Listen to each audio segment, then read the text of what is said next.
我哋今日講嘅咧就係補啊，最緊要我哋中國人最緊要係補啊！咁尤其是冬天咧，我哋都係要補㗎。咁我哋今日咧就係講由頭補到落腳。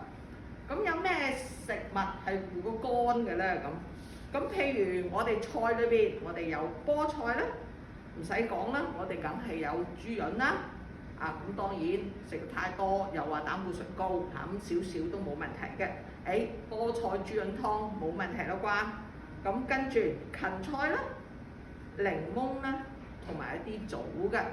咁但係如果我哋糖尿高嘅咧，棗係好甜㗎，我哋要小心就唔好亂咁食。咁跟住落嚟咧，我哋就係講下護眼啦。我哋而家最緊要睇唔到嘅真係大件事。好似而家咁，我都算威啦，唔使眼鏡啊。好啦，第一個咧就係紅蘿蔔，即係胡蘿蔔啦。咁跟住雞蛋，最緊要我知道有好多朋友咧，日日都食藍莓嘅，粟米啦，同埋咧係橙嘅，橙原來咧都係護眼嘅。咁跟住落嚟，我哋就係個心啦，心。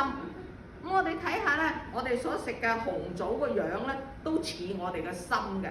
咁所以咧，原來紅棗咧係可以咧係養心。咁仲有蓮子啊！喂，我嗰日先至煲咗嗰個紅棗蓮子百合湯，而認真養心。咁仲有小麥、綠豆，咁相信大家都好中意綠豆糖水啦嚇。咁跟住百合，咁我哋煲個湯可以蓮子、百合、淮山、慈實，話包你乜都補埋。咁仲有護膝啦，我哋膝頭哥，我聽到好多個咧都話膝頭哥痛。咁我哋食乜咧咁？好簡單，第一個蝦皮，蝦皮咧你喺超級市場都有得賣㗎啦，薄薄地細細隻嘅，佢煲出嚟嘅湯咧都有啲甜味嘅。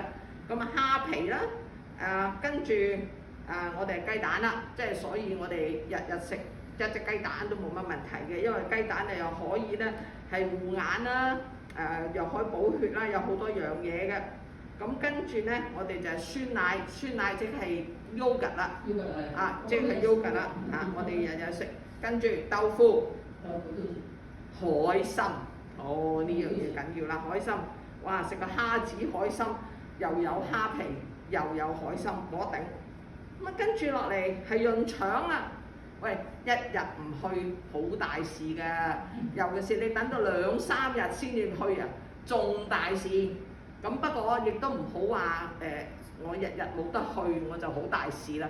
咁有啲人係個習慣嘅，有啲係2日先去一次。只要你跟翻住你自己嘅習慣，唔好俾多過3日，真係唔好俾嗰啲嘢停留喺呢個腸裏邊3日。